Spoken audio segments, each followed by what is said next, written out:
But minoxidil safe होता है नहीं? Minoxidil is safe. मिनॉक्सिडिल का स्प्रे मैं कब तक लगाता रहूंगा? मिनॉक्सिडिल के ऊपर कम से कम 100 क्लिनिकल ट्रायल्स हो चुके होंगे। वो एक FDA approved clinically proven molecule है हेयर ग्रोथ के लिए। पीआरपी क्या ये सिर्फ सेलिब्रिटीज के लिए होता है? क्या ये बहुत कॉस्टली है, काम करता भी है या नहीं? पीआरपी थेरेपी करवाना है, again that is not right. Okay, पहले बताइए डॉक्टर ये प्रॉब्लम है। अगर डॉक्टर आपको बोलते हैं कि पीआरपी थेरेपी किया जा सकता है, ये हेल्पफुल हो सकता है, तभी करवाना है। जब आप हेयर लॉस के ट्रीटमेंट्स को सर्च कर रहे होते हैं और खुद उस समस्या से जूझ रहे होते हैं तो ये सब क्वेरीज आपके मन में आना बहुत स्वाभाविक है। मेडिकल ट्रीटमेंट में मिनॉक्सिडिल और पीआरपी के कंपैरिजन के बारे में हमसे बहुत सारे सवाल पूछे जाते हैं। कौन सा ज्यादा इफेक्टिव है, किस स्टेज में हमको क्या यूज करना चाहिए, कौन सा कॉस्टली है, किसके साइड इफेक्ट्स कैसे कैसे होते हैं, ये सभी क्वेश्चंस आपके मन में आना भी स्वाभाविक है। रैंडमली कोई लोशन या क्रीम लगाना शुरू कर दिया हेयर्स के ऊपर, या स्टार्टिंग से ही पीआरपी लेना शुरू कर दिया, ऐसा नहीं होना चाहिए। ये एक स्ट्रेटेजी होती है हेयर लॉस को ट्रीट करने की। हेयर लॉस के डॉक्टर्स के पास एक स्ट्रेटेजी होती है। यही स्ट्रेटेजी इस वीडियो में हम आपके साथ में डिस्कस करेंगे। तो फ्रेंड्स, मेरा नाम डॉक्टर सत्या सारस्वत है। मैं एक गोल्ड मेडलिस्ट प्लास्टिक और कॉस्मेटिक सर्जन हूँ जो कि हेयर ट्रांसप्लांट की और हेयर लॉस की फील्ड में सन 2006 से काम कर रहा हूँ। मैं एक American board certified hair transplant surgeon भी हूँ और अभी तक लास्ट 19-20 इयर्स में मैंने थाउजेंड्स ऑफ हेयर ट्रांसप्लांट और हेयर लॉस के पेशेंट्स को ट्रीट किया है। सभी मरीजों को मैं एक चीज जरूर बोलता हूँ कि दोस्तों की सलाह से या गूगल करके प्लीज अपना ट्रीटमेंट रैंडमली स्टार्ट ना करें, क्योंकि जो चीज आपके दोस्त के लिए वर्क करी जरूरी नहीं कि आपकी स्टेज वो हो या आपकी फैमिली हिस्ट्री या आपका हार्मोनल स्टेटस सेम हो। तो वो चीज उसके लिए वर्क किया है, जरूरी नहीं कि वो आपके लिए भी वर्क करे। हर ट्रीटमेंट प्रोटोकॉल के पीछे एक बीमारी की अंडरस्टैंडिंग होती है, प्रॉब्लम की अंडरस्टैंडिंग होती है और साइंस बैक्ड फैक्ट्स होते हैं। तो इस वीडियो में आपको मिलेगा मिनॉक्सिडिल कैसे काम करता है और कब फेल होता है, क्या हेयर्स को वापस उगाने के लिए PRP is the best natural treatment, और इन दोनों का एक honest scientific side by side comparison भी हम इस वीडियो में आपके साथ शेयर करेंगे। अगर आप अपने लिए एक long term hair loss solution की स्ट्रेटेजी ढूंढ रहे हैं तो उसमें ये वीडियो कहीं ना कहीं आपके लिए जरूर हेल्पफुल होगा। इसी तरह के और भी वीडियोस को देखने के लिए इस चैनल को जरूर सब्सक्राइब करें, क्योंकि सारे वीडियोस साइंटिफिक और बैक्ड होते हैं। कुछ भी अपने मन से नहीं बनाया है, सभी चीजों के पीछे एक रिसर्च होती है।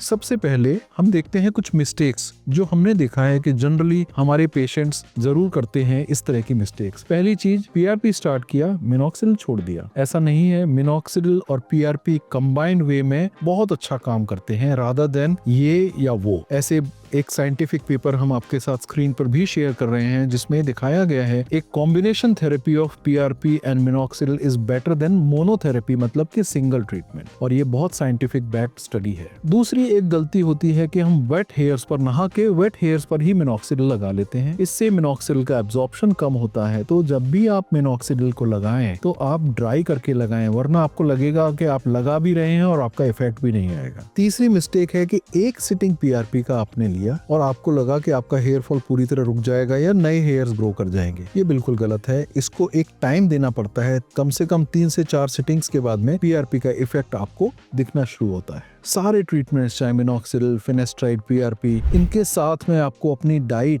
अपनी लाइफस्टाइल से चेंज और एक प्रॉपर स्लीप 7 to 8 आवर्स की लेना भी बहुत जरूरी है। केवल और केवल मेडिसिन से पूरी ट्रीटमेंट का समस्या का निदान या सॉल्यूशन नहीं निकल सकता है। ये वीडियो अभी तक अगर आपको पसंद आया है तो इसे लाइक जरूर करें। आइए देखते हैं मिनॉक्सिडिल कैसे काम करता है। मिनॉक्सिडिल स्कैल्प का ब्लड फ्लो बढ़ाता है। ब्लड फ्लो के बढ़ने से हेयर रूट्स को न्यूट्रिशन और नरिशमेंट ज्यादा मिलता है। इसकी वजह से ये हेयर्स ज्यादा हेल्दी होते हैं। ये ब्लड प्रेशर के लिए स्टार्ट की गई एक मेडिसिन का साइड इफेक्ट देखने के बाद में ये समझ में आया डॉक्टर्स को और साइंटिस्ट को कि मिनॉक्सिडिल को हम हेयर लॉस के लिए भी यूज कर सकते हैं। इसके साथ बहुत लंबा डेकेड्स ऑफ स्टडीज हो चुकी हैं, 3-4 डेकेड, 30 से 40 साल से ये मिनॉक्सिडिल को यूज किया जा रहा है। ये FDA अप्रूव्ड सॉल्यूशन है हेयर लॉस के लिए for both mails and females, मगर इसको हमें कंसिस्टेंटली लॉन्ग टर्म तक यूज करना पड़ता है। इसकी अगर हमने यूज करना बंद किया तो इसका इफेक्ट कुछ समय के बाद में जाना शुरू हो जाता है। एक मिथ है कि मिनॉक्सिडिल सभी तरह के हेयर्स पर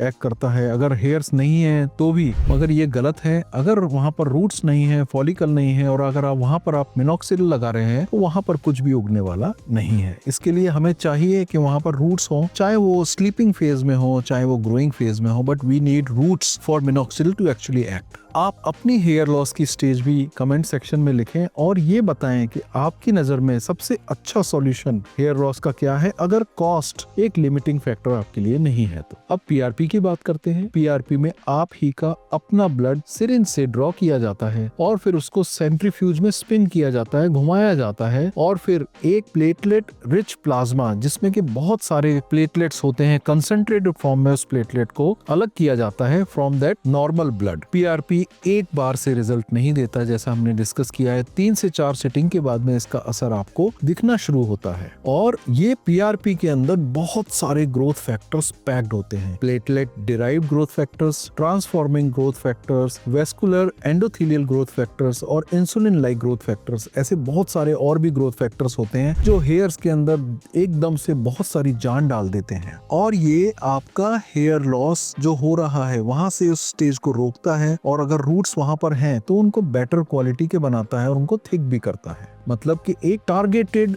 हीलिंग शॉट है आपके हेयर लॉस वाले जो पतले बाल हैं उनके लिए। ऐसी कुछ स्टडीज हो चुकी हैं, उनमें से एक स्टडी हम आपको स्क्रीन पर दिखा रहे हैं जिसमें 3 से 4 सेशंस ऑफ पीआरपी के बाद में हेयर लॉस की कंडीशन में काफी इंप्रूवमेंट देखा गया। आप अपने लिए हेयर ट्रांसप्लांट या हेयर लॉस का ट्रीटमेंट हमारे साथ में अगर आप चाहते हैं तो जो नंबर आपको दिए जा रहे हैं इस नंबर पर आप हमारे साथ में अपना कंसल्टेशन बुक कर सकते हैं। तो आइए अब एक टेबल के फॉर्म में देखते हैं comparison between PRP and minoxidil. पहली चीज, किस टाइप का ट्रीटमेंट है। मिनॉक्सिडिल एक लोशन है, एक सॉल्यूशन है जो आपको टॉपिकली स्कैल्प के ऊपर हेयर लॉस की जगह पर लगाना होता है। पीआरपी एक इंजेक्शन वाला ट्रीटमेंट है जहां पर प्लेटलेट रिच प्लाज्मा को आपके स्कैल्प में इंजेक्ट किया जाता है। क्या काम करता है। मिनॉक्सिडिल आपका ब्लड फ्लो बढ़ाता है और पीआरपी आपके हेयर रूट्स के अंदर ग्रोथ फैक्टर्स को डालता है। तीसरी चीज, कब तक यूज करना है। मिनॉक्सिडिल जब तक यूज करेंगे उसका बेनिफिट रहता है, जब बंद कर देंगे तो उसका इफेक्ट धीरे धीरे चला जाता है। तो एक तरह से जब तक आपके लिए हेयर लॉस एक मानसिक समस्या है, आपको टेंशन होता है हेयर लॉस से, तब तक आपको मिनॉक्सिडिल लगाना चाहिए, स्पेशली अगर वो आपके लिए काम कर रहा है। पीआरपी के जनरली 3 से 4 सेशंस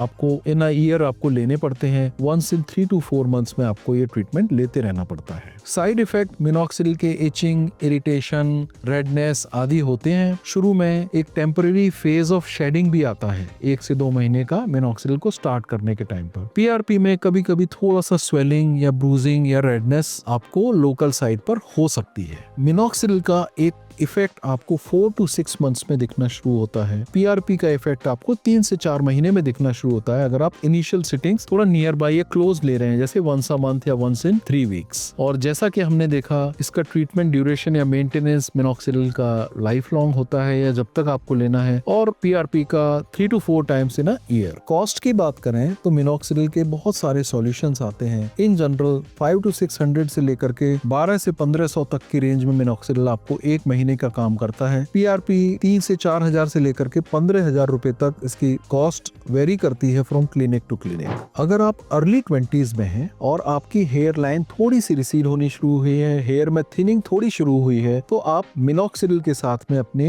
हेयर लॉस ट्रीटमेंट की शुरुआत करें किसी डॉक्टर के गाइडेंस में, क्योंकि ये सस्ता भी है, यूनिवर्सली अवेलेबल है और एक तरह से प्रूवन है with decades and years of research. अगर आपका हेयर लॉस थोड़ा सा बढ़ चुका है, कुछ special condition of hair loss है जैसे टिलोजन एफ्लूवियम जो पोस्ट प्रेगनेंसी देखने में मिलता है, या थिनिंग हो रही है, तो ऐसे केसेस में आपको मिनॉक्सिडिल और पीआरपी का कॉम्बिनेशन यूज करना चाहिए। इस केस में आपको ज्यादा अच्छा रिजल्ट देखने को मिलेगा। तो अब देखते हैं कि इसमें बेस्ट प्रैक्टिस क्या है और scientific routine, science backed routine आपके लिए क्या है। सबसे पहले स्टेप में आप अपना स्टेज ऑफ हेयर लॉस को आइडेंटिफाई करें। इसके बाद कुछ ब्लड टेस्ट होते हैं जैसे विटामिन डी, विटामिन B12 और कुछ भी और भी ब्लड टेस्ट होते हैं जिनकी की लिस्ट आपको ऊपर दिए हुए वीडियो में मिल जाएगी। ये ब्लड टेस्ट कराएं, देखें कि कहीं न्यूट्रिशनल डेफिशिएंसी तो नहीं है। अगर अर्ली स्टेज है तो स्टेप 3 में आप मिनॉक्सिडिल से शुरुआत करें। अगर हेयर लाइन ज्यादा रिसीड हो गया है तो स्टेप 4 में आप PRP विद मिनॉक्सिडिल स्टार्ट करें। स्टेप 5 में अगर ये दोनों आपके लिए वर्क नहीं कर रहा है तो हो सकता है कि आपको मेल पैटर्न हेयर लॉस हो, आपको दूसरी चीजें जैसे कि फिनेस्ट्राइड वगैरह भी आपको लेना पड़ सकता है, जो कि आपको केवल और केवल डॉक्टर के गाइडेंस में ही लेना चाहिए। फिनेस्ट्राइड मेडिसिन के अपने साइड इफेक्ट पॉसिबल होते हैं, कुछ परसेंट 3 to 4% या 2 to 3% में बताया गया है कुछ स्टडीज में। इसके ऊपर हमारा एक डिटेल वीडियो है जिसका लिंक हम आपके साथ में ऊपर दिया हुआ है, इसको आप देखें फिनेस्ट्राइड के बारे में, और ये केवल और केवल डॉक्टर की सलाह से ही लें। ये वीडियो अगर आपको थोड़ा भी यूजफुल लगता है तो प्लीज आप उन लोगों के साथ शेयर करें जिसके लिए इस वीडियो की एक वैल्यू हो सकती है। विदाउट हेयर ट्रांसप्लांट अगर आप हेयर्स को ग्रो करना चाहते हैं तो लेफ्ट साइड में दिए हुए वीडियो को क्लिक करें और हेयर लॉस के लिए जो ब्लड टेस्ट कराए जाते हैं उनको देखने के लिए, जानने के लिए राइट साइड में दिए हुए लिंक को क्लिक करें। धन्यवाद।